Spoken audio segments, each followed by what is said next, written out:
are still going to look at this same problem about Shannon and her car.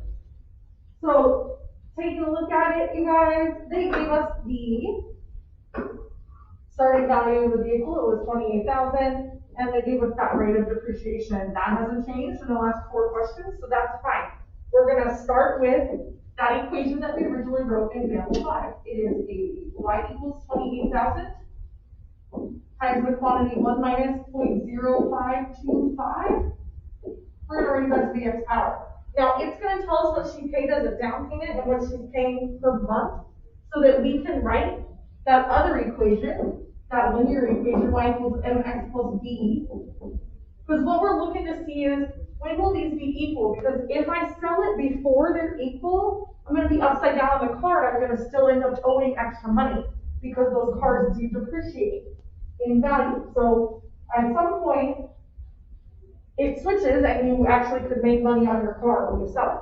So taking a look at this, it says if Shannon put $3,000 down and is paying $400 a month, at what point will the time and value of the vehicle be equal? You guys, again, remember that this was in months, but this value up here is listed in years, so I can't plug them into them with different time values.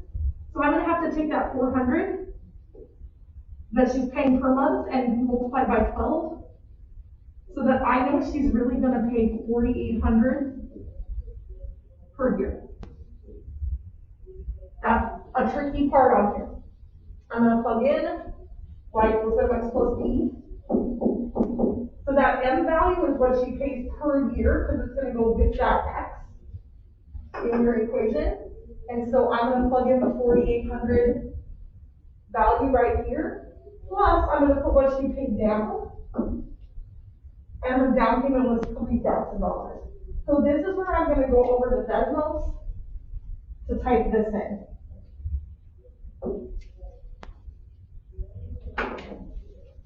Okay? You guys, it's just going to be a lot faster for me if I type it at my computer, so bear with me a minute. In my classroom today. So we have our first equation, y equals 28,000, 1 minus 0.0525, raising that to the x power. And then we have our second equation, y equals 4,800x plus 3,000. Now, you guys, if you're looking at this like I am, on that first video, mine already looked pretty because I had already adjusted the window. We can't really see much of anything. So what I want you to do is go to the graph settings, it's the wrench. For the x-axis, we're talking about years, so -10 is fine. I'm gonna make it go out a little bit further and just go out to like 15 as my maximum. For the y-axis, we're talking about the value of the vehicle, so -10 is great, that's fine, it gets us below 0. But we wanna go something over 28,000, because the 28,000 was the value of the car.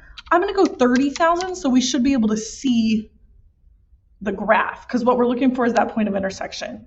So I would always just recommend going over whatever this $28,000 or whatever this A value is.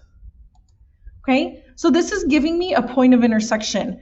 It looks like they intersect at 4.061 years, and then this is the value of the vehicle.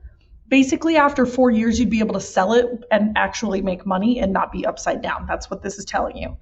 So I'm going to round this like it's going to ask you to round in the assignment. Okay, so 4.061, I'm going to round to the nearest tenth of a year. That's 1 decimal place. So I'm going to round this off. Whoops. I'm going to round this at about 4.1, and that is my year value. And then I'm looking at my money amount, and it looks like the value of the vehicle is $22,492.91. $22,492.